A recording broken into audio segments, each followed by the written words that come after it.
right, it's time for another episode of Queen Tone. Queen Tone. Queen Tone, Queen Tone. So, how are you feeling this week? New month? It's November. Is today November 1st? Yes, today is November 1st. I don't know how we got to November. I'm just shocked, in awe, honestly, that we've made it to November. But here we are. The year's almost over. And what is time? I mean, we say this literally every week. What is time? Exactly. Yeah, what is time? Girl, last night for Halloween, I put up my Christmas tree. I know, bitch. I just want the callers to know that I saw that Dana put up her Christmas tree, and I immediately called her because I was like, what in the world? But I guess, you know what, honestly, with the year that we've had, skipping to Christmas is not such a bad idea. Because what is time? So after talking to her for 5 seconds, I was like, you know what, I support it. And I was inspired by that meme that was like, it's Halloween night, I might get drunk and put up the Christmas tree. I didn't get drunk, but I definitely turned on some Christmas music, put my tree up, put my lights up, and it was just a very like joyous night. And then I watched that new Crafts movie, the Legacy. Oh, did you see it? I watched it too. Yeah. What did you think? So I'm not as big of a Craft fan as you are. I know you're a big for the original. Yeah, huge Craft fan. Yeah, but I like it. Seemed very Gen Z, very woke, for lack of a better term. But like I feel like some of the story, like I didn't get where the stepdad fit in. Like I feel like they didn't give him enough of a backstory. Right, for him to be that important towards the end, or even why they were moving. Like I know I could infer that the mother and him were getting together. Yeah, but like. Where did they move from? It was some of the loopholes. They didn't put enough back information. It was a lot of loop. You know what I will say is that I really did love the 4 actresses who played the leads. Special shout out to Lovey Simone, who I love from Greenleaf. Yes. Yeah. Did you know she's 21? Really? I mean, she's like, she's been playing a teen as long as I've seen her on TV, which has not been long, but apparently she's 21. Yeah. And another shout out to the actress Zoe Luna, who played, what was her character's name? Her name was Lourdes in the movie, and she's a trans actress. And I really loved how they, I mean, like, they alluded to it a little, like in little lines, like when the main girl got her period, and she said something to the effect of like, I don't have one, but I understand, like, it's hard, something like that. And I love that they didn't center her transness as, like, a character arc. But she was just it was very a girl, matter of factly, Yeah. So I love that. I thought overall it was okay, but I love the original. Mm-hmm. Would love to see a second one, maybe. Like, I could see if this was a build-up to them doing another movie, sure, it should have been a series. Yeah, this also seems a lot more lighthearted than the original. Oh, yeah, because it seemed like their magic in the original, like, I feel like bad shit kept happening to them. I mean, I haven't seen the original in years. But yeah, it was good. It was a good... I dressed up as the Craft last Halloween. Oh yeah, you gotta share that. That was a good back when outside was open. Right. Now for a lot of y'all, outside is open right now because I saw a lot of y'all at parties with no fucking mask. When I mean no mask, just raw dog in the air, screaming, raw dogging the air, hookah and meeting strangers. I'm like, is it me? Is it me? Like, it's us. Why am I just sitting in the fucking house for 8 months and everybody else is just out like at least once a day I'm like, is it not real? Like, is it me? Is it me? It's us. Is it everybody me? else is on crack? Is it crack? Is that what everybody else is on? Anyway, I don't know. COVID cases keep going up. Thanksgiving's canceled. Christmas canceled. The rest of the year is canceled as far as I'm concerned because I just don't want to. Another thing that brought in, this will transition us into our queen shit moment. Beyonce on the cover of British Vogue. And I know some of y'all zoomed in on that picture. If you know what I'm talking about, you know what I'm talking about. If you don't, you don't. But Beyonce graced us with an interview of all things. Yes. Like she does not do interviews anymore. She actually did a fucking interview. And she also told us that she's done with us and she's going to embrace joy instead of trying to give us joy. She's going to concentrate on her own. So that was kind of sad. But when it was in one of the responses, I think when she said she was taking time for herself, when she actually listed out like how she, between doing Coachella, having listed all the stuff that she was doing back to back to back, I was like, that's a lot. That's a lot. Go ahead and rest. Maybe while she's resting, Rihanna could slide us an album. Let's not even get on Rihanna. Rihanna does if it's not panties or motherfucking concealer, she don't give a fuck. And I don't blame her. She gonna give you a bralette, and that's it. That's it. Like a single. And the girls are on Instagram pushing. They can't tour, so they are pushing Savage Fenty. Okay, Kehlani has several pictures. I'm not hating because she looks amazing. But the girls are on the gram pushing Fenty, okay, for the holidays. Yes. If y'all don't get y'all bralette sets, this winter, he don't care about you. I'm just saying. So let's jump into queen shit because we were talking about Beyonce. And of course, from Beyonce, we got to Rihanna. But back to Beyonce. So queen shit this week is going to go to Tabria Majors. I hope I'm saying her first name right.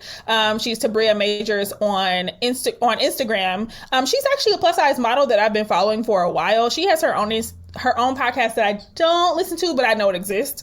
And she did, for Halloween, she decided to recreate some of Beyonce's best videos. And let me tell you, a thick plus size girl in these Beyonce shots, like the production. Yeah. I don't know how much plus size models make, but she said she paid for everything on her own and called in a few favors. Girl, you did the damn thing. It was a fat girls are winning. Yeah, like it wasn't like let me put some arts and crafts together, make this work for a comedy. This was like, let me do a double take. Is this Beyonce? No, this is Tabria. She did that. No, she did. The costumes matched so amazingly. The shots, the videography. She had dancers. Right. She was on set, honey. She did the damn thing. She made sure all her notes. She made sure all her notes were implemented. Absolutely. Right. I'm not going to keep giving you notes if they're not going to be. That's one of Beyonce. And that actually goes into our topic this week. Beyonce. So let's Beyonce. So let's get into our main topic. So this week we're going to be talking about the complexities of being a Black millennial woman in the working profession, or in the workplace. So, first, I want to get into, if you already don't know, kind of more about what me and Dana actually do for a living when we're not talking shit on mics once every 2 weeks. So, Dana, what do you do for a living? It's all a mystery. So I am a technical program manager at Spotify. I recently joined and started this role in a new company in New City at the beginning of 2020.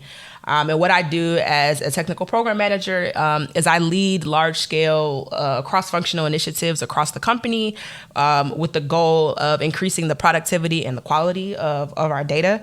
And so that's kind of across Spotify on the internal side. So I'm not curating playlists and doing anything like that yet. Who knows? Maybe I'll dabble into that a little bit.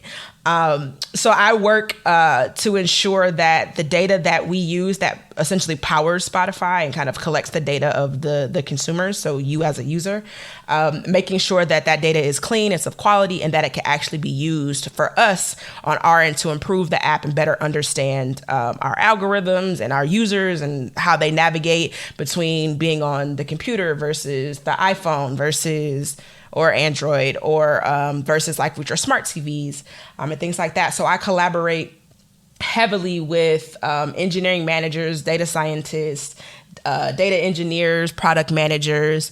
I dabble in a little bit of the work that they do. So I kind of have a lot of different skills for what I need to do to make sure that the work gets done and I understand the work that they do, and just kind of bring it all together. So basically, if you're a Spotify user, if you're familiar with the Wrapped campaign at the end of the year, where they show you like your most played songs, the artists you like, the genre, how many hours you spent listening to music all year, blah, blah, blah.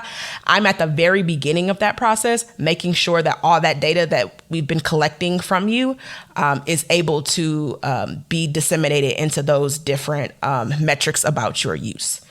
And so that's what I do now. And prior to that, I was in Microsoft. I worked within the supply chain space. And basically, supply chain is making sure that your product or whatever you want is at the right place at the right time, and it's what you want. So I worked in supply chain, specifically within the products for the Surface laptops and then Xbox. And I was the material planner for Xbox. So I bought all the consigned parts for and because of the lead times on the parts, the new Xbox, I also started buying those parts. And so essentially, if you have bought an Xbox in the last year and a half, or even this holiday, if you buy one, you're welcome, because I bought those parts to make sure that they got to the stores on time for Black Friday, Christmas, Cyber Monday, all of those holiday times. And then before that, I was a technical consultant at Accenture, dealing with I did a lot of systems integrations projects, a lot of work with financial clients, which is random, but I worked with a lot of banks, insurance companies, mortgage companies, things like that, on improving their technology and like helping power their apps and how they do processes and how they improve like their technologies and how they process and everything, all like that. I loved the traveling for that, the perks of that. I wouldn't do it again, but it was definitely great experience. And I think too, because of my undergrad degree, it kind of gave me a lot of skills. Basically, I can solve any problem, optimize anything, and make anything more efficient. So that's why I kind of, regardless of what I'm doing, whether I'm in supply chain or whether I'm working with data or doing whatever, like having that mindset to optimize, improve, make things efficient, do things the logical way, all that type of stuff, which if you know me, that's literally how I operate and what I do do to begin with. And so it works. And I fell into all of this. My background is in industrial engineering. So I have an engineering degree from University of Michigan, and then I have a master's degree in engineering management from Duke University. And so those kind of, again, allowed me to basically solve problems and then work with engineers to be able to manage them, to help them solve their problems. And I've been in tech for like the last 4 years. I've been in the workforce for the last 7 years or so, I think. 10 if you count internships in undergrad. And I like where I'm at now, because like I said before, a lot of the stuff that I was doing, I was just moving to it because I was good at it versus me actually enjoying it or actually being tied to something I was interested in. And if you know me, or if you've around me for more than 20 minutes, then you'll know how passionate I am about music, the creation of music, the history of music, the charts, like current charts and things like that across all different genres. Of course, 90s R&B is the love of my life, but all genres. And so really it came to, if I'm basically solving problems and making things more efficient, I want to do that tied to music. And then, now that tech is, music is now tech. It's not just in a creative space. It's also in a tech space. If you think of Spotify, Apple Music, even TikTok, with the music that, the songs that blow up because they're on TikTok, which is then, a platform. So it's tech, like all of that. I already am interested in that. And then you add the passion for music, and then you add the technical background and knowledge, is I like this space, that I'm in now, as far as combining music with tech and with a little bit of business, and then solving very difficult problems. And I say very difficult because I make sure my salary matches the stress and the challenges of what I'm doing every day. So you said this, but you think this is your dream job? Like this is what you've been I would say for? that this is like my dream lane versus not my dream job or dream role, but I feel like I'm in the space where I am now able to do or to discover my dream job or my dream career and like that trajectory of my career. So I would say like I'm in a room where I've found to relate it to dating, like I found where all the niggas at, and now I just have my choice of what I want. Where the niggas at, I honey? love that video. Yes. So I just feel like that's just me. I mean, not literally asking where the niggas at, but like that's just the energy I love. Like, where the niggas at? So yeah, that's mine.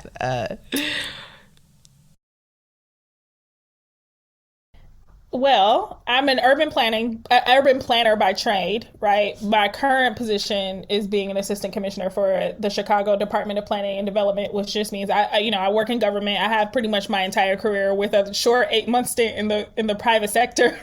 I went to the city of Chicago, left the city of Chicago, came back to the city of Chicago.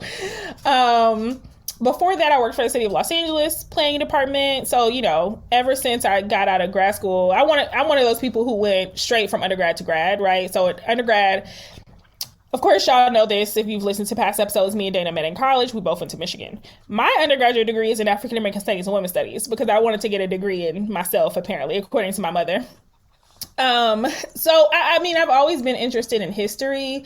I've always had an interest in like social movements. I've always been like I would say an activist with a lowercase a, because I'm not the type to like, I'm not at I'm not at the protests, I'm not in the front lines, but I've always been an activist in the work that I've done and advocating for people and advocating for systematic change, whether it be in mentoring young girls. And I used to mentor in this program called Great to Be a Girl, where we, taught young middle school age girls like about self-esteem and options for education and what they can do when they grow up, or doing SIBS. Like there was this program called SIBS at Michigan that I helped to bring back, where we were partnering with first year African American Black students, first year students, to help them kind of get through freshman year. So like those types of things, like how do we get more opportunities out there to folks who may have a hard time systematically getting through this education system.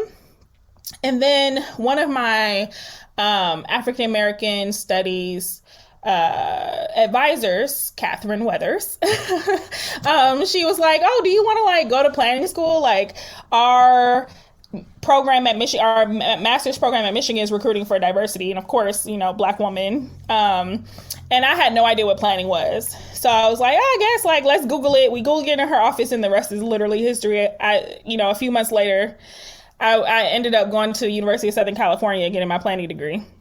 So for the people who aren't aware, what exactly is urban planning? Because I know what the fuck that was. That's a good question. So we control your life. Like urban planning is literally just like the division of land and how we are able to use that land as the public. So like a lot of urban planners do work for traditional urban planners, quote unquote, work in the public sector. Like every city has this thing called police rule over land, right? Every municipality. So they get to decide what's zoned for housing, what's zoned for industrial, what's zoned for commercial, what's zoned for mixed use, what's going to be a park, what's not going to be a park. So there are people behind the scenes literally making those decisions, and I'm one of those people. And so it's not a profession that you would have ever grown up being like, oh yeah, doctor, lawyer, urban planner. No. But once you actually understand how land use perpetuates like racism, white supremacy, anti-blackness. Because you look at redlining, you look at housing discrimination, you look at neighborhoods that are park poor, or you look at neighborhoods that are food deserts. Like, all of those come from policies of people who, like me, who've decided those things for a city, and help to kind of perpetuate somewhat harmful policies that create these inequities. And so when I saw, coming from college, and I wasn't really sure what I wanted to do after college with my African American studies degree and my women's studies degree, like, what the fuck was I gonna do except for get a PhD? I saw a career fair, was like, oh, this is more technical. I can actually like see how I'm going to use the knowledge that I've acquired to actually physically change. Like, I physically change the built environment. Like, I can drive around Los Angeles and say, I helped that get built. I helped that get built. I can drive around Chicago and say, oh, I helped that get built. I helped that get built. Like, to actually physically change your neighborhood for better for some people, or for worse from some people, right? It just depends on the circumstances. Yeah, that's dope. I had no idea what urban planning was until you said you were going to moving to California to go into like, it. What the hell? You going to LA to do what? Yeah. My association was like urban farming, like urban Yeah. I mean, urban planners do a lot, right? Because we there's lots of different factors. So there's like transportation planning. So like people who decide where do stoplights go, right? Mm-hmm. Or how many lanes are going to be on a freeway? How fast are those lanes going to go, right? It's between a traffic engineer and a traffic planner make that happen, mm-hmm. right? And then you have people who are in sustainability. So like thinking about how do we make sure that what we're taking from the earth, or, you know, from the environment, we're actually putting back, or how do we make things sustainable? So saying like, oh, we should prioritize putting solar systems or green roofs on new buildings, or, you know, these factors that help to, you know, give back to the environment. There's also urban designers. So like if you don't want to necessarily become an architect, but you're really interested in the urban form, like how cities look, you can be in the design space in urban planning. For me, I'm more into land use and zoning, which is what I was talking about at first, which is literally if you have a plot of land, this is what can go there. This is how many not bedrooms, but housing units can go there. This is how tall it can look. This is how big it can be, where the front door needs to go, where the back door needs to go, where the loading needs to go. Like, I decide those types of things. But in my current role, since I'm an assistant commissioner now, I am the assistant to the commissioner of the planning department. So like the head person of the planning department, and I'm like his chief of staff. So like helping him make decisions, helping him stay organized.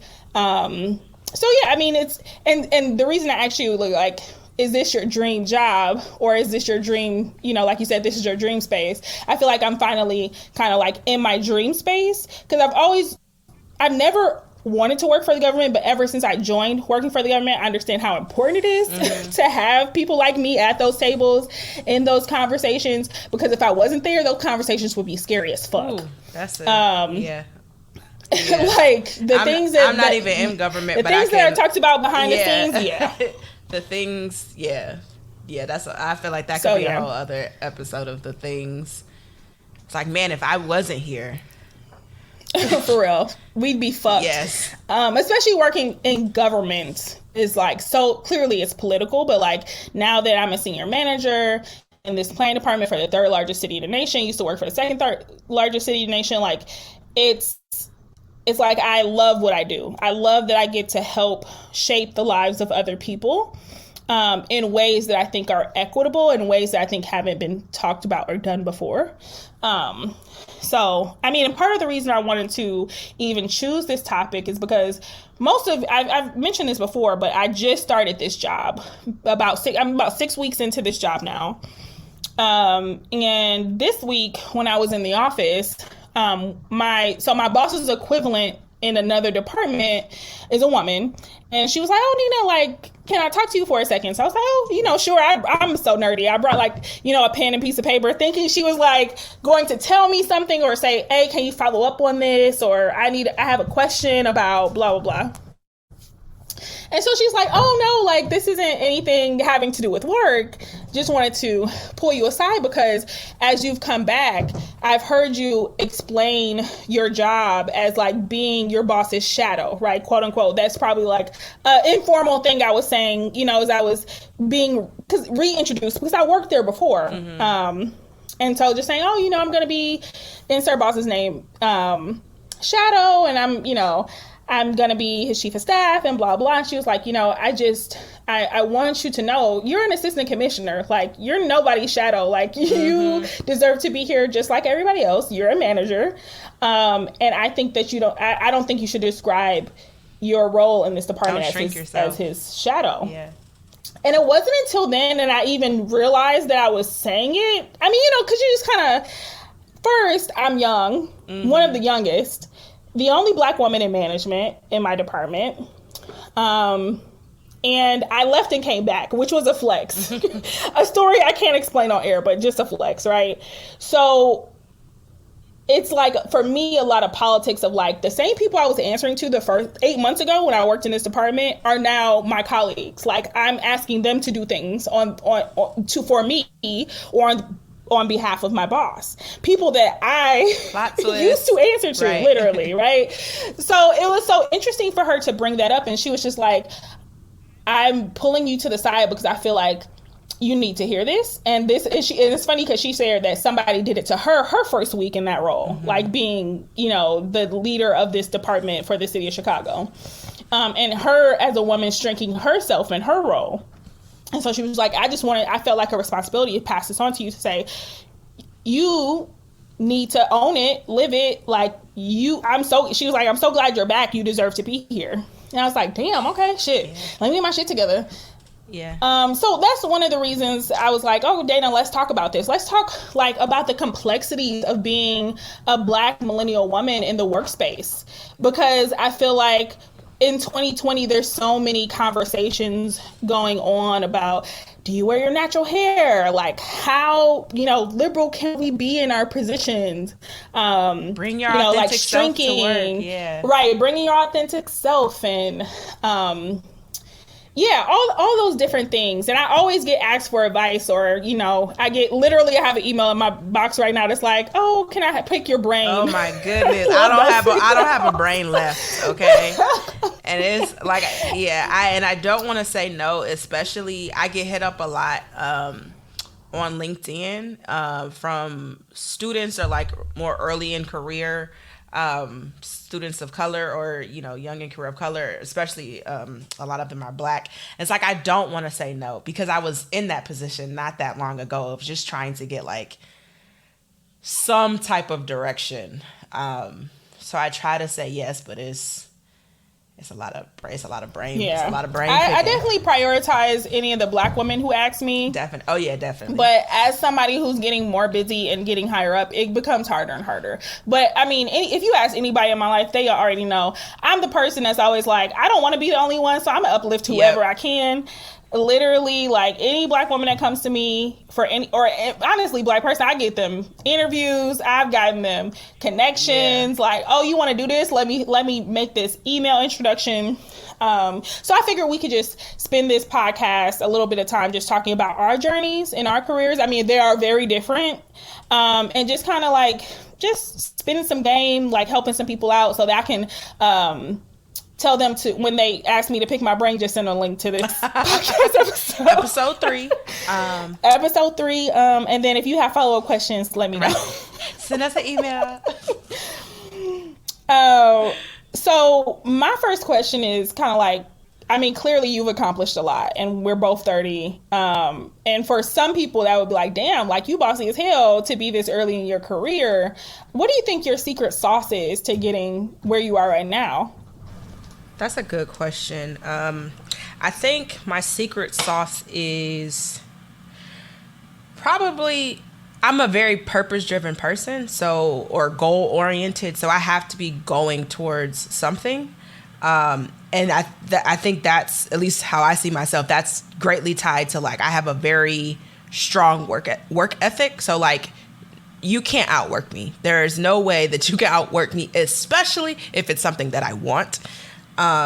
So on that front, like I will outwork, I will make sure that I can outthink, that I can be 2 steps ahead of anything of what I'm doing, because I'm constantly like competing with myself. And so I think that is, regardless of what that purpose is or what that goal is, I'm going to obtain it.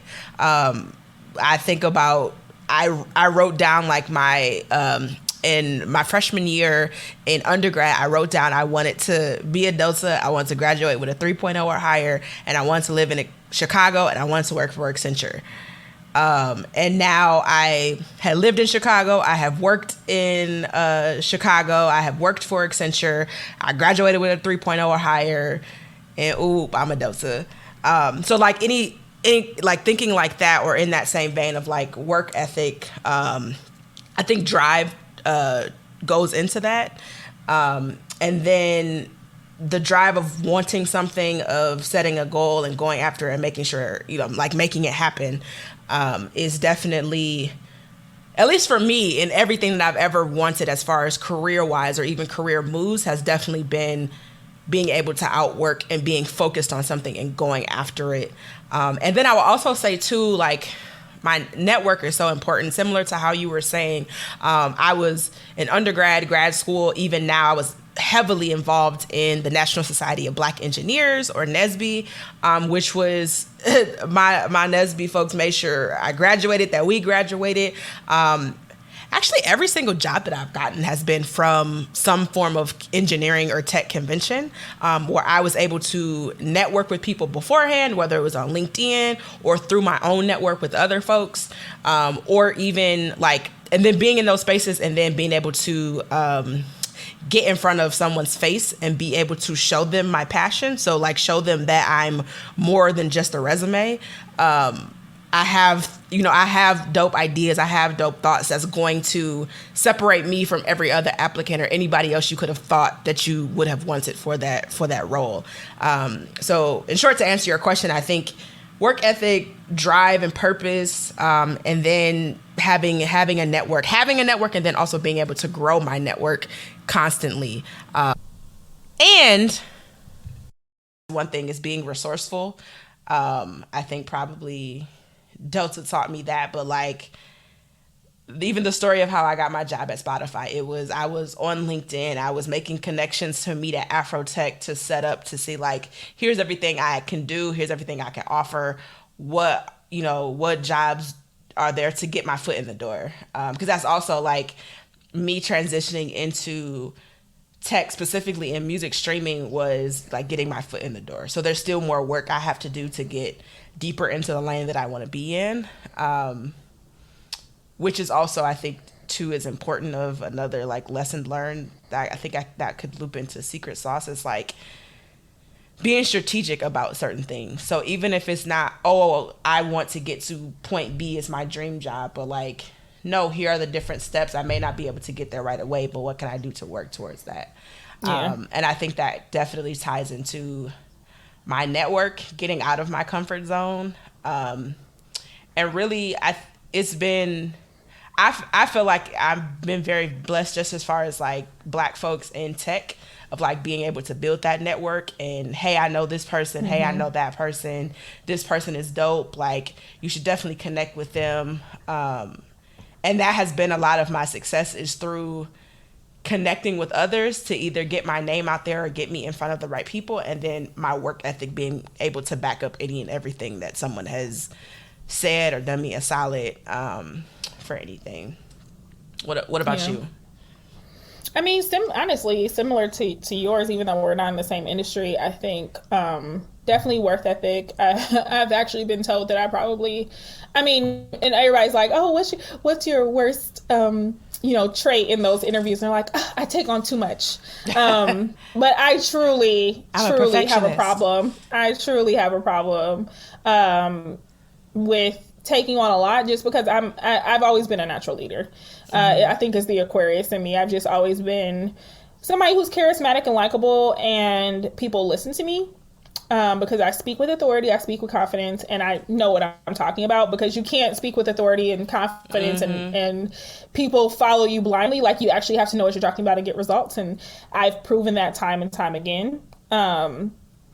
that my ideas have merit and that I kind of think outside the box on some issues and can help to get teams or projects or programs to the next level. In that way, and like I said, I've only even thought about being a planner since I graduated from undergrad, which is in 2012. So technically, as far as being in my field, I've only been in my field. I graduated from grad school in 2014. So like six years technically, right? And then if you count grad school, then that gives me another 2, but I wasn't a practitioner, right? I wasn't like practicing. I was more so like a student. And so for somebody my age to be in this industry this amount of time to get to where I am is honestly extraordinary. Because there's not a lot of people that could ascend to where I am unless you're literally a white man. Mediocrity speaks for itself, right? That's a currency that I don't have access to. But for me to be me in the position that I am in now, to be like a senior manager for a major city at 30 with a good solid 8 years of experience in this field is extraordinary. And so I think like tenacity and grit and work ethic has to do with it. But then also, I naturally am a very friendly person and I create relationships with people and genuine ones, right? So like a lot of my mentors that have given me either access to something or my professors giving me opportunities or people literally, it's funny because one of the folks that I met, like when I was in grad school, I met her in the hallway at a conference and I was like, oh, you're Black, like you're the keynote speaker, I know you. Like I read her bio, I knew enough, stopped her in the hallway,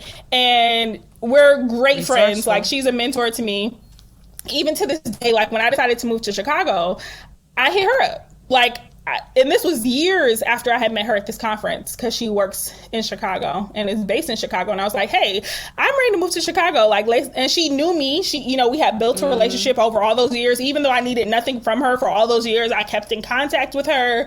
We became friends. And then when I actually did like, hey, I'm ready to move, she was more than willing to introduce me to whoever she needed to, and actually introduced me to somebody I ended up working for. When I got to Chicago. So I've always been the type of person to, especially with Black women in this industry, in the planning industry, there's not a ton of us.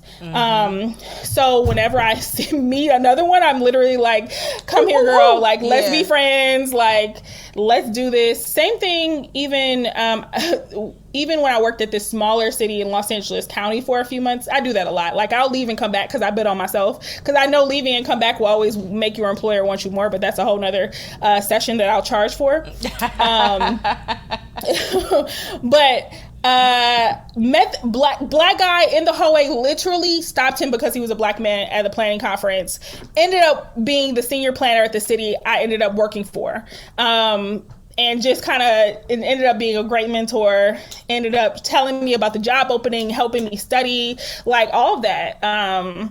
And so like things like that, I've never been shy, even though I'm not, I will tell you, I am antisocial in my personal life, but when it comes to my career, like I am on it. Like I am building relationships and I want to emphasize this, genuine relationships. I have genuine relationships with these people in my industry. Because I feel like a lot of times when you're a grad student, you're literally emailing every fucking body and thinking you have to be very strategic about who you want in your circle and who you want to be your quote unquote tribe. Everybody should not, just because you're a student doesn't mean you should be listening to everybody. Like I'm studying these people and saying, oh, she's where I want to be. Yeah. Oh, he's where I want to work one day. They study what I want to, or what they do on the everyday basis is what I want to do. So I'm strategically making these relationships and building them. I would add to that, not only, because I think too, for secret sauce and what you touched on and I don't know, I can't remember if I said it, but is important too is the mentor aspect of it, of like, to your point of who's in your corner, who's giving you this type of advice that you trust. So even for me, I definitely latch on to people when I rock with their work ethic. So again, doing research and understanding their story, but then also how they think. because a lot of times it's like, as a program manager, all I do every day is make decisions and have to back those decisions up. When someone asks me, why did you do this? Like, why did you choose this number? Why did you choose this metric to hit? What, like, the why behind it? What's your thought? Like, constantly being not questioned like in a bad way, but questioned about my decisions, because this is my program and I'm leading it. So it's very interesting for me, or I like to understand how people think and how they make decisions. So when I see someone who, you know, they're either, you know, sitting on a panel or telling their story, or even just working with them, and I see how they think, how they answer the questions, how they tackle problems, like, to me, that's the type of thing that draws me to them. And then what I think people get messed up is then when I'm drawn to them for that reason, we don't really need to have like the small shit in common. Because then I'm not really worried about, can we sit and talk about, like, my go-to is always at work is connecting with people through like Big Ten football, because we went to Michigan. I feel like that's always a conversation starter.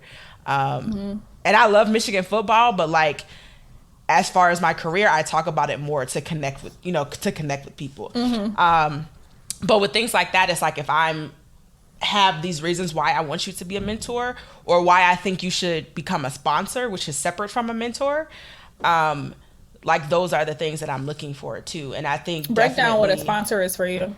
So a sponsor is someone who is actually speaking your name in rooms that you are not in. They're essentially putting their name on the line to say, if I'm your sponsor, I'm saying in rooms where Nina is not privy to or not in, I'm saying bet on Nina. Like, I know that she's capable of this. This is me, Dana, is saying that, you know, is saying this. Versus a mentor is just like popping out advice, and you can take it or leave it. Usually their name is not attached to it.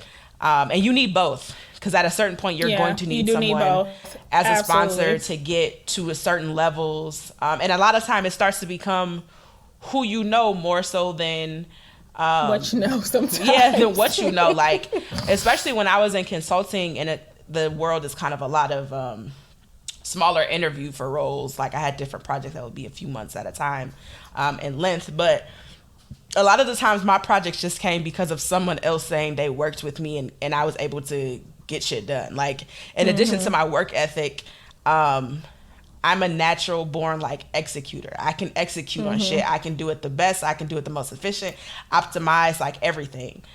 Even if I'm not like an ideas guy.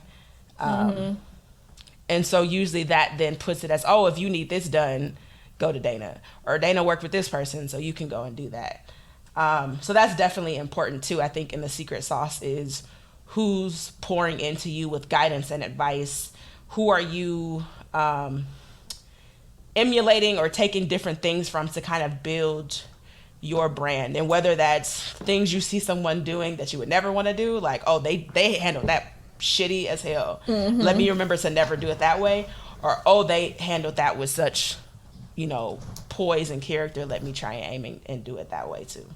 Yeah. No, that's such an important distinction of, you know, with mentors and sponsors and who you have. I mean, because everybody I consider in my circle or in my tribe, they all know Nina's trying to be her secretary. And like, I think early on in my career, I would say that jokingly, but as I get more grounded in my career now. Well, absolutely. I know. But as I get more into my career, I'm like, oh, like, this is something I could actually do. Like, this is something that I could actually, like, one day, if I continue to work the way I'm working and getting the notoriety that I'm getting, and understanding the issues, I can eventually be HUD secretary. Like, some political candidate could tap Nina Itamudi, AICP, and say, I want you to run my playing department. You know, I want you to be my cabinet member. And so, and like, I say that to say, like, the people in my life, they're like, okay, this is a good, because I always ask for advice before I do a career move to my, like, my inner circle. They're like, okay, well, if you do this, then we'll get you primed to do that. And then we'll, you know, and that will get you primed to go on this level. And like, literally strategically talking through these things. And even if, let's say, it never comes to fruition, I'm constantly talking to my circle about what could be, though. right? And that mentality has gotten me here, being, again, a senior manager of the third largest city planning department after living here for less than 2 years. Say it.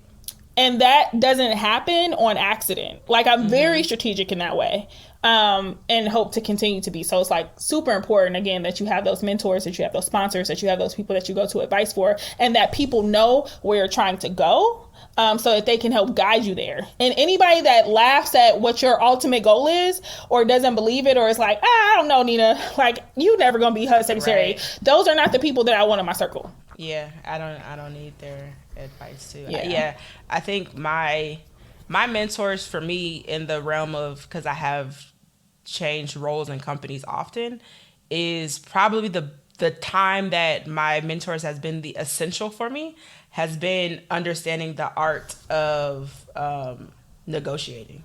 And it was always my mentors too, specifically for this, have been women, of like pushing me to be more aggressive. No, this is how you do it. This is what you say. This is like what you do to earn, like to ask for what you want, ask for whatever. And every time I've gotten what I've wanted. And I feel like I've even now, and I'm even saying this now, so when we refer people back to the podcast, of like, especially Black women, because we are not paid equally. Right. And even, I think people can get caught up because a lot of time in tech, like, we make these nice salaries, but no, still, I don't care. Just because I'm making a nice salary, pay me what I'm worth and add some tax too. Absolutely. Because even on my worst day, I'm still 10 times better than most of the people. Oh yeah, we don't have the luxury of mediocrity, so we're already 10 times better than the people around us just to make it in the room. Yes. Yeah. So I guess to that point, and we're kind of able to look back and say the things that worked and didn't work for us. But even now, kind of getting into your career, what are some of the things that you still struggle with when it comes to how you are in the workplace, or like in your career field? Kind of what are your overarching struggles, or things that either you've had to work through, or kind of get your, step out of your comfort zone to have to tackle? Yeah, I mean, clearly the conversation that I said, kind of prompted me to be like, fuck, because people look at Nina, or, I'm speaking about myself in third person because why not? And they're like, oh my God, Nina, you're so great. You're so inspirational. You're doing great things. Like, I see you're getting all this attention and you have these great roles, but like behind the scenes, and I'm sure a lot of Black women can, agree, is like imposter syndrome. Like, just because, I've worked very hard, and of course I have the things to back it up. I'm clearly not getting promoted and getting hired just off of like how cute I am. I'm cute, but you know what I'm saying? Like, I ain't dropping it like it's hot. But it's a serious sense of like, fuck, like, do I deserve to be here? Like, I'm extreme. Like I said, I've only been in the industry so long, right? Like so much time officially, like a practitioner, even though I've been an urban planner technically all of my life, just based on my lived experience in the built environment. And then thinking like, wow, like all these people are older than me. All these people are white. All these people have, use all these big words and all of these, when they were in, especially when I went to grad school, all of these people had graduated. They were older than me. They had these architecture degrees. They knew all these technical things. And here I am, just like the Black girl from Detroit, whose degree was in African American studies and women's studies. And I'm in this classroom sitting next to them, learning the same material, but like not having the same understanding and the same language that they did, because they had different experiences than I did and had different resources than I did before they decided to pursue planning. So it's always been kind of having to remind myself that I deserve to be there, and that I am smart, not just as smart, but better and smarter than a lot of these folks. And so it's like a constant, I have to constantly remind myself. And so I kind of struggle with that. And then also like the shrinking violet, where it's like, And it's funny because that conversation earlier this week reminded me, like, don't shrink yourself to make other people comfortable. And that is exactly what I was doing, because when I was in the city the first time, I was a regular old project manager. I was dealing, I wasn't making decisions. I was answering to people. I was doing what people told me to. And then, in that situation, I felt like my skills weren't being utilized correctly. So I left. I bet on myself. People told me, when I left LA, people said, why would you leave LA? You have a great career trajectory in LA. And I was like, I'm leaving LA because I'm betting on myself that I can work at a different major city and still be successful. Moved across the country to work for the city of Chicago. Got to the city of Chicago and said, I'm really smart and talented, and I think that my skills are not being best utilized in this department. So I quit. And I said, when they have a better position for me, I will come back. 8 months later, senior manager position opens, assistant commissioner to the commissioner that I've admired because he was the planning director in Detroit, and I was like, I'm gonna get that job, and I did. And people thought I was crazy for leaving the city the first time, right? I moved across the country to work for the city of Chicago and decided that my skills were not being utilized. And I had to bet on myself, and I made the right bet. But, it's kind of like the constant overthinking of like, am I doing the right thing? But just having to push yourself and go with your gut, I think is something that I still quote unquote struggle with, but have been over time, been able to kind of lean into and become better, as far as like not shrinking myself, and saying like, I'm amazing. Like, that's okay to say. Yeah. What about you? What would you say your biggest struggle is? I think similar to everything you just said, but probably on, and I think too, this is because like then the sector that I've entered into, within the tech space, where it's, the dress code is more relaxed. So I definitely feel like since moving into tech, I can wear my hair however I want to, meaning it's quote unquote acceptable. Not that I'm not met with 50 million ridiculous questions every time. I'm still definitely met with that. But so like small things of like, I don't have to hide my piercings. I don't have to hide my tattoos because it's just normal. And then now, since I've even shifted into a more like technical space of tech, it's more like that. And so it's the push is more like, oh, you're able to bring your authentic self to work. We love the diversity of thinkers and things like that. And it's like, yeah, you say that, but I'm not a pessimist, but I'm a Capricorn, so I am very leery of like, nah, this sounds too good to be true. You're a realist. Yeah. Yeah, definitely 100% a realist. So it's like, I don't actually believe that you want 100% of my authentic self. It's you are okay with this branded version of Dana that I have been crafting essentially since I was in preschool, going to all white schools, of like, here's the presentable version of myself. That's okay for like mass consumption. And so it's difficult to actually believe I can actually bring my full self into work. And then I think something that I've always struggled with or had to play the fine line with is I'm a very introverted person.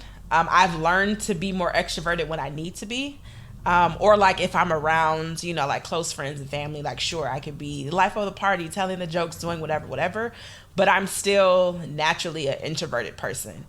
And I also I think before I open my mouth, which is very different when I'm sitting in a brainstorming room, and some people just automatically go to like talking and it doesn't make any sense, and like that's how they process their thinking. But in a room when it's male dominated, also very white male dominated, like that's not going to work. Like the way I am and how I think, and oh no, you ask me a question, I'll think on it and then say something, or I speak when I have something to say, not just to hear myself talk. I hate people like that. And that is such like, I feel like that is my world. And so again, to the point is I have to step outside of how I naturally don't talk over people. I naturally like to sit and listen, and then when I have something to say, I will say it. Like, I've even watched my parents sent me old videos of me when I was younger, and I was too doing the same thing. Like, in the video, I'm not saying shit, but then when there's something to say, Dana's gonna open her mouth and say it. Yeah. And even kind of to your initial story, earlier, I had one of my managers who was a woman at like my first job at Accenture, and she was like, I get that that's how you think, because as soon as you think about it and open your mouth, like 10 times out of 10, what you say is a good idea. But you're going to have to figure out a way to balance that, because people will dismiss it as she's just not saying anything. So even like, and I appreciate her telling me that, of like, you don't have to change yourself, but you're going to have to figure out something to be able to balance that. So I feel like I'm still trying to figure out what works best for me, where I feel like I'm still myself, but still not getting walked over or even put in the position for someone to think that they can. Because even it's like, I don't take notes when it comes to me. If I'm the only woman in something, like I'm very adamant about, I'm not your secretary. I'm not, because that constantly happened, especially in undergrad when I was in engineering classes, one of maybe 10 women, the only black person, the only black woman, of like, yeah, you can take notes in this group. Fuck you. No, I'm leading this this program. Yeah. I'm leading this project because y'all are not gonna get shit done. Like, that's a whole other fucking engineering group projects. But like, to that same point of, it's certain things that I won't do, or I will say no because of how it looks or how it comes off. Unless I'm working with, folks who know me or I feel comfortable with. But yeah, I don't, that whole your full self at work and all of that is like, I'm just not buying it. I'm not buying it. I'm not buying full self. Maybe, I can. Not in corporate America, no. No. And it's definitely more lax. Like, I can curse like a sailor at work because I work with a bunch of white men. So and it doesn't bother me. It's acceptable. It's fine. Fine. So it's like, oh, okay, yeah, I can say, what the fuck? Like, this is fucking unacceptable. Yeah. And in a meeting with leadership, and that's perfectly fine. And granted, I do kind of talk like that in real life, so kind of it's my authentic self, but it's still not, they're not getting Dana. Yeah. They're getting Dana. Or however. Exactly. So what would you say is like a lesson that you would share with your younger self? Bet on your motherfucking self. So much of, man, like, I just didn't realize how much of the shit I was already. And I feel like that put a lot of added anxiety. You mentioned overthinking. Like, I'm also a perfectionist to the fault, so everything always has to be perfect. But it's like, I always thought of, let me make sure I have all these different plans. I can control everything, but I never thought like, but at the end of the day, you're you. So like, bet on yourself. Versus now, I'm like, yep, here's the thing, but I know no matter what, I'm going to hit the mark every time, because every time in the past I've hit the mark, or every time I've thought I was down and out, I still was able to execute on it. And be okay with being uncomfortable. Because that's where the magic happens. I think earlier in my career, I was very like, okay, this is the next step. And I think it's even in school, you kind of get conditioned to, okay, you want this degree. Here are the things here's the class you have to take to get, like, here's this checklist, here's this laid out plan. But what happens when you don't have that plan? And for me, that was kind of initially a struggle of finding out like what I wanted to do. And again, not betting on myself, not just trusting me. 'Cause I'm good at a lot of things, and I would confuse that with me being good at things as like, that's what I should do. But that doesn't necessarily work because I'm good at a lot of things. So it's like, you know, I was... Do what feeds your soul. Yeah. And bet on myself. So it is something different. Like even going into, like I'm moving into doing product management on the front end side. Like that's what I want to do. But that's not my traditional lane of what I had been, you know, doing in the past. But why not? Like, even when I talk about the things that I want to do and why I want to do them and all that stuff, it's like, I don't know, like I'm the shit. I just need to, I wish I would have realized that when I was like 20 or 21. Even though everyone around me was saying it, but I was just like, oh no, y'all. Like internalizing it is like, completely different.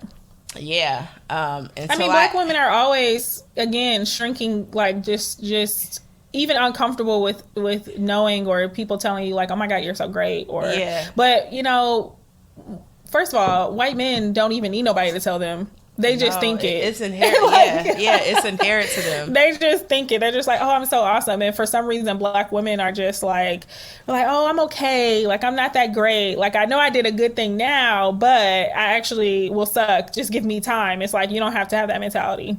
Yeah. So, yeah, betting on myself and being able to articulate why I'm the shit. You know, because it's like I'm still a very humble person, but it's like you need to let people know, because otherwise they'll by default think that they'll attach a stereotype to you that's not beneficial to you. They're gonna do it anyway, so you might as well like be your number one advocate, and know your worth and execute on that. Yeah. I would say for me, as far as like lessons learned, I agree with you, but if you ask anybody that knows me, I've never had a hard time of boasting about myself. It's actually a God-given talent. So whether I don't necessarily feel it on the inside, I'm always going to be like, oh, you should hire Nina because she the shit. And let me tell you, let me give you 11 reasons why. And so that's never been a hard thing for me. I think a lesson I would give to my younger self is like, don't let people get to you. I think I spent a lot of time, especially because I'm so attached to what I do based on my identity, like as a Black woman, trying to literally undo harm, which was the article that was the name of the article that was written about me this week. I'll share the link on the Queen Tone website. I mean, on the Queen Tone Twitter. But anyway, literally undoing the harm in our communities, like I take that personally. Like insert Michael Jordan meme. I take that personally. I took that personally.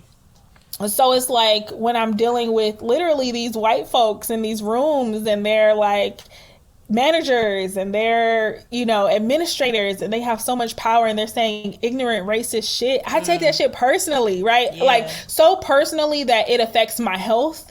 It affects how I sleep. Like I will be sitting at home, I'll be asleep and be thinking about cussing somebody out. You know what I'm saying? Like literally, you know, and I have learned or have tried to learn, I'm not saying I'm perfect at this, to like disassociate myself from some of that because it literally takes a toll on my body. I've seen it happen. Like I've had my back going out and like had to be out of work for 2 weeks, or, you know, like I got high blood pressure or like shit like that, or like eating when I'm not hungry, diet. Stress eating. Yeah. And I done lost 20-30 pounds off of stress. Girl, what you 20-30 pounds out of stress. What you been doing? Stressing. Shit. Stress. What's your diet? So, stress. Yeah. So I would say to my younger self, like, don't take that shit personal, because you may not be able to change them, but your purpose and your mission is always going to be the same. So don't let them get to you. And something that I still struggle with, but wish that my younger self wouldn't have had to struggle with as much as she did.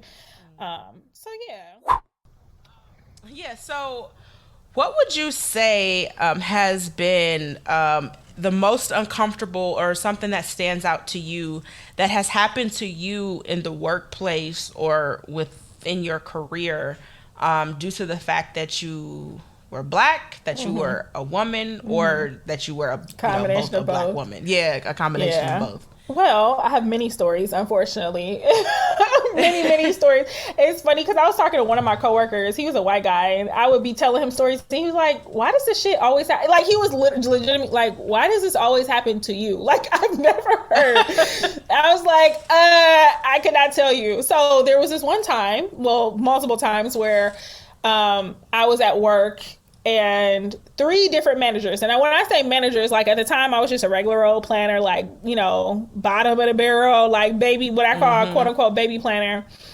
And these managers, like I had my hair braided. One time I had like box braids. The other time I had this like ponytail braid swoop with the red. With the and they touched swoop. my hair. This happened 3 different times that a white woman at my job, at my workplace, touched my hair. And they were all managers. And I just felt so every time it was just like, I don't know what to do. Like, do I say something now? Right. And again, I was a baby planner, so I was like playing the politics in my head, like, well, if I say something, I might not get promoted. Yeah. People may think I'm angry. By the 3rd time, I was emailing folks and CCing my boss because I was tired. But the first 2 times, I was kind of like, I don't know what to do. Like, do I say something? It's funny because I ended up sharing it with my old director at that city, and he was like, "Oh my God!" So he apparently he went into a staff meeting and was like, "Yeah, somebody touched Nina's hair," and the people who did it were all like, "Oh my God, somebody did that!" Like, girl, it was you. Like, don't look around the room. Like, it was you. Stop it. So yeah, I would say that that's like probably one of the most uncomfortable things. And I would say honorable mention to the planning director of the city that I mentioned earlier that was in Los Angeles County but wasn't the city of Los Angeles, telling me during my second interview before he ultimately hired me that he almost threw my resume out because I had an African American studies degree. And he didn't understand why I was applying for the job. Very uncomfortable. Very, very uncomfortable. And that's just like, I have a whole master's degree. At that point, I had won 2 planning awards. And you're sitting here telling me you almost threw my resume out because of my undergraduate degree. So honorable mention to that. That was very uncomfortable. But again, you know, just being a Black woman in the industry, I have many, many more stories to share, but I'm saving them for my book. What about you? You know, I really think so. Earlier, when all this racial tension, social injustice stuff was happening after George Floyd, similar things happened at my high school. So I went to a all-girls Catholic high school, so it's predominantly white in the suburbs of Michigan, and it was all of this like people just bringing up how racist the administration, students had been like across different years who had graduated. And in the midst of like all throughout social media, it bringing it up, I was reminded by how much stuff I had suppressed, like racist shit, patriarchal shit said, even at an all-girls school, like how many things I just block out like just to keep going. And until I actually sit down and think about it, it's like, oh yeah, all these, I forgot about that. Yep, that did happen. Yep, like, so even for this question and sitting and thinking, there are probably so many things I have mentally blocked out just to keep going. But I think the central theme in a lot of them have been being underestimated. And I think in my career that has grown, that now it's like a trigger for me. Even if I sense that you're underestimating me, like it's not my problem, but it's also of like, I feel like, especially again, being younger. So, you know, a lot of times I had to work with people who were my parents' age. And they just completely, you know, wrote me off because I was 30 years their junior, essentially telling them what to do. Again, being in a very male-dominated field within tech, a very white-dominated, and then also the certain type of men who go into the field. I feel like it's an umbrella type of personality of like they already think they're God's gift to the world because they've been told they're smarter than everyone else their whole life. Yeah. And like they have horrible personalities, but they're smart. So like that should make up, you know, for like Mark Zuckerberg types. The worst. If you've ever, yeah, the literal worst. So like that's the type of personality and environment that I'm in. But I've also had the hair things of like, I used to have these when I was at Microsoft in Seattle. I would do my hair because I had to learn how to do my own hair. So I would do my hair every weekend, and I had these weekly Monday mornings. And I kid you not, the first 5 minutes was about Dana's hairstyle. And it was like in a very prodding way of like, so now it's a different color. So now it's this. And like, I was also new to the company. Like running the meeting and still being again kind of in that situation of trying to maneuver because everyone else there was more senior than me. And like after probably the 4th or 5th Monday, I was like, look, my hair is going to change every single day or every single week. It's going to change.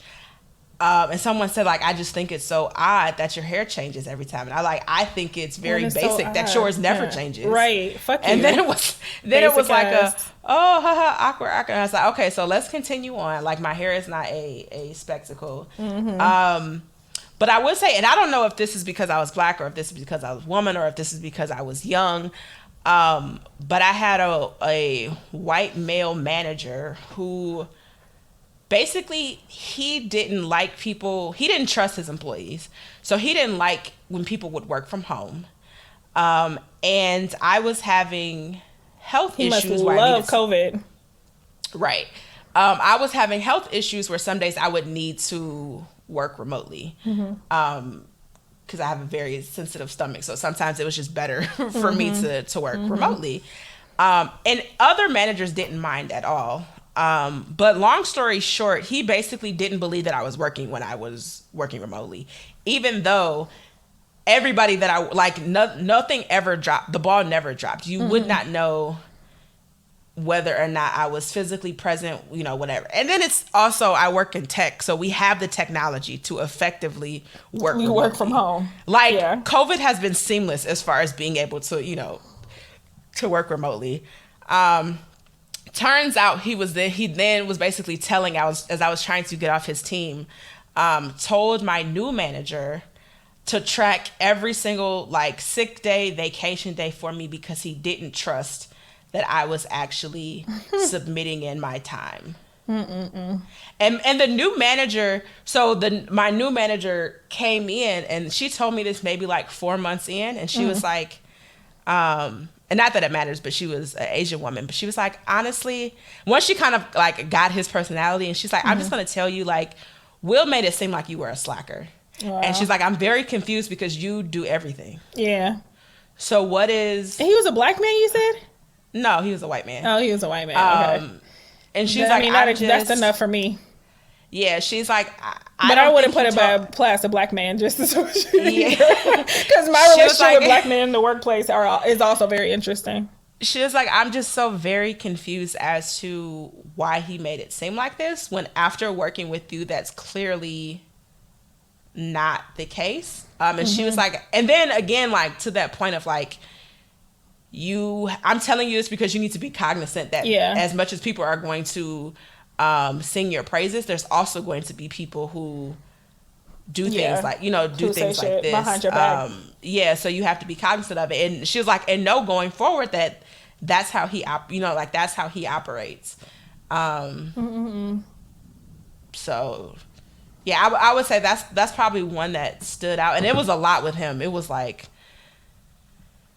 that's part of the reason why I dipped out of Microsoft. But it's a lot of it's the microaggressions too, I think. The small everyday things where it's like, really, we're going to go there. I had someone in a meeting basically dismiss COVID numbers, and then when I said, you realize this is when it first happened, so a lot of folks that I knew in Detroit were passing away due from COVID. And then he basically said, like, I was like, well, you know, the numbers are disproportionately affecting poor Black and brown people. He's like, yeah, but he basically said, like, yeah, that's just a part of the game. Because I'm sure he meant that wholeheartedly, because for a lot of white people, it literally is, oh, those are the casualties and we don't give a fuck. That's why this country, why do you think this country is not taking COVID seriously? Because it's not affecting white people. So they're like, oh, we're good. Healthcare is on our side. We don't have these pre-existing conditions. So we're getting ventilators. It's the audacity for me, because we're sitting in this meeting. People are talking candidly. I'm telling you, I'm from Detroit. You can see the fucking mirror, the video, so you see that I'm black. And I'm telling you that black people from Detroit are dying. And it's just like, oh, well, you just charge it to the game and keep on going. It's like, fuck you. I had a few people after that. I mean, like, I'm so sorry that he would say some things like that, but like, yeah, it's a million examples like that. I think I've just learned to brush them off and keep going. And also finding the moments of like when to say something, and versus when to keep on going, because we'll exhaust ourselves if you try to tackle every single small thing. Oh yeah, you got to pick your battles. Yeah, and I think it's the picking battles. And for me, honestly, I've been loud about disrespect or discrimination when it's like younger black people who don't know what to do. So that also like happened at Microsoft again with hair. And it was like, I was more, if it would have happened to me, I would have just brushed it off and said whatever. But because it was someone else, and it was like, they were fresh out of college and didn't know what to do, and it's like that stress of like, am I gonna lose my job? Like, something? Yeah, right? What do I say? What do I do? Yeah. And I remember that feeling, and it's like, no, we gon', so it's almost like figure this out. Yeah, we gonna do something, because like, it's almost like, because I didn't have anyone like that around to say, what do I do? You want to make the next black girl's experience easier. Exactly. And so that's kind of then where my, still like you, lowercase a, but like the activist aspect comes out when it's somebody else. And that's part of my personality too. I usually become a lot more protective when it's somebody else as opposed to myself. Absolutely. It's like, you can fuck with me, that's fine. I can take it. But what you're not going to do is fuck with this young girl or this young boy or whatever. And just to close out this microaggressions conversation, the reason I was talking about black men, I made that comment about black men because I feel like, I don't know if it's just my luck or what, but I feel like some of the black men that I have as colleagues have always been super microaggression-y towards me. Like, I remember when I became a certified planner and I was in a meeting with other black planners, and I was like, oh yeah, my name changed, like that's the one I'm proud about, because I like the whole marriage, I'm not changing my name in marriage. And he's like, oh, that's not really a name change. Like, bitch, you ain't even take the test. Was this the hater? This was the hater with the test, and then he took it but didn't pass or something. I don't know if he took this test. I mean, it's a whole bunch of situations. But there was that, and then like when I got promoted and they didn't get promoted, it was kind of like, well, who interviewed you? Oh, they like you, so that's why you got promoted. So like those types of microaggressions, like, nigga, I've been helping you out, and you saying this shit to me. I remember my first week or so on the job in Chicago, and I was meeting with an alderman. First of all, he kept talking about my nails. I love to get my nails done, so my nails stay done pretty much. Oh, your nails are so nice. Okay, great. Like, all right. Like, it was to a point where it was like awkward, where it's like, why are you talking about my nails in this meeting where that has nothing? Like, we're in this meeting full of people, and you're talking about my nails. And then saying something to the effect of, like, I was saying, oh, I was introducing myself. I came from the city of Los Angeles, blah, blah. Oh, yeah, well, now that you work here, you'll be able to run any small city that you want to. Literally, he said small city that you want to. Bitch, I came from Los Angeles. A bigger city with more cases. Now, not to say, clearly I sought out Chicago, but don't try to play me like I'm going to be the village manager of Bummerfuck USA. Like, don't come for me. So it's just like those type of microaggressions from even black men, but that's the whole nother episode in itself. So we're just going to move all right along to our tone check for the week, which is Ice Cube. Yay. He needs to get the fuck away. So if y'all have not been paying attention, Ice Cube has become apparently, at Teen Vogue, put out this really great article about how Black elites are taking away from the actual message of what normal Black people want from our politicians. We'll retweet the link on our Twitter, but I thought it was a fantastic article. 2020 has made me hate celebrities. Like, no, for real, because everybody thinks they're a fucking... Yes. So anyway, so Ice Cube, you know, he put out this platinum plan he put out some type. Was his plan called the platinum plan, or was that Trump's plan? I think was Trump's plan. Is platinum plan. But he put out this list of things that he wanted from the Black community for the Black community. He said he sent it to the Democrats and he sent it to the Republicans, and the Republicans used some of in their 2-page report. Mind you, it's a 2-page report of bullet points that they used his, and it was when people were like, Ice Cube, why the fuck would you work with the Republicans? Like, why would you like let them call up your name? He was like, well, I sent it to both parties and the Democrats didn't respond. So last week, Ice Cube was on Claudia Jordan's show. It's called Cocktails with Queens. It's on Fox Soul. And they were asking him, so like, what happened? Just asking the background story. And go ahead. What? Mind you, with the show, it's for Black women. Right. It's Claudia Jordan, Vivica Fox, Lisa Ray, and Selena Johnson. Yes. And so their core audience is Black women. I feel like millennial and Gen X Black women. Yeah, absolutely. So, okay, now proceed with your story. So they're asking him like, okay, so you said the Democrats didn't reach out, but Kamala Harris said that she organized a meeting with you and some other folks. Killer Mike was one of them. You know, some other folks in this political arena, like people who are in rap and also consider themselves to be some type of political leaders, which I don't see how that actually works. And he didn't go. He didn't show up. And so they're asking him like, oh, I thought you said the Democrats didn't respond to you. And he's like, well, you know, I didn't want to go to this meeting with everybody else. I wanted my own meeting with Kamala Harris. And she said she would call me and she didn't call me. So I didn't go to this meeting. And therefore, they did not respond to my call for this agenda for Black America. And Claudia Jordan was like, you do realize she's the vice presidential candidate. Like, what was she supposed to do? She just giving people one-on-one calls, like just rappers from the 90s, just one-on-one calls just because they put together a PowerPoint presentation? No. It's like, you can tell he's never had to schedule a meeting with someone. Who's like, important? I would never. Shit, I can't get on my boss's calendar. Right. Like, it'd be a 30-minute slot, right. 5 weeks out, and it'll be a 5 o'clock on a Friday, but that's your slot, and that's when you got to talk. And it's another person who also splitting, so you really only got 15 minutes. Literally. Like, why does he think he trying to get a hookup from Kamala's sister? Let me holler at you. Like, he felt like Kamala was supposed to go out of her way and have this one-on-one meeting with him. Someone who does not have the credential. Like, she's going, not saying, and I don't want it to make it say like there aren't celebrities who do their due diligence and are intelligent and can talk about an issue or pass the mic. You know, I think celebrities should really be using their platforms to elevate the voices of people who are doing this work who have been doing it, who understand the ins and outs of it.